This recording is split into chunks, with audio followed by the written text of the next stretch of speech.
পাহাড়ে নিয়োগ দুর্নীতি মামলা চ্যালেঞ্জ, সিঙ্গল বেঞ্চের চাকরি বাতিলের নির্দেশ চ্যালেঞ্জ করে ডিভিশন বেঞ্চে মামলা দায়ের জিটি এর তরফে।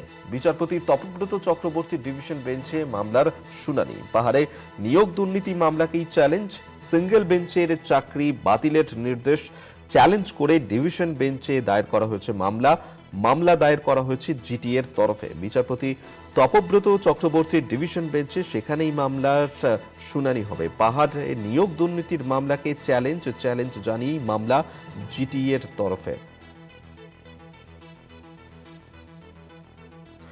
পীযূষকান্তি নাগ আমাদের সঙ্গে টেলিফোনে রয়েছেন প্রতিনিধি। পীযূষ, পাহাড়ের নিয়োগ দুর্নীতি মামলাকে চ্যালেঞ্জ করেই মামলা দায়ের করেছে জিটিএ, কেনই মামলা দায়ের করা হলো?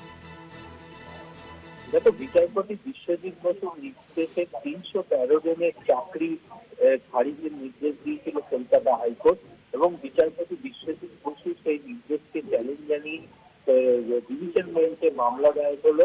মামলা দায়ের করলে জিটিএ তরফ থেকে এই মামলা দায়ের করা হয়েছে। আগামী দিনে বিচারপতি তপব্রত চক্রবর্তীর বেঞ্চে, এই ডিভিশন বেঞ্চে এই মামলার শুনানি হবে। ধন্যবাদ। পীযূষকান্তি নাগ আমাদের সঙ্গে টেলিফোনে ছিলেন প্রতিনিধি।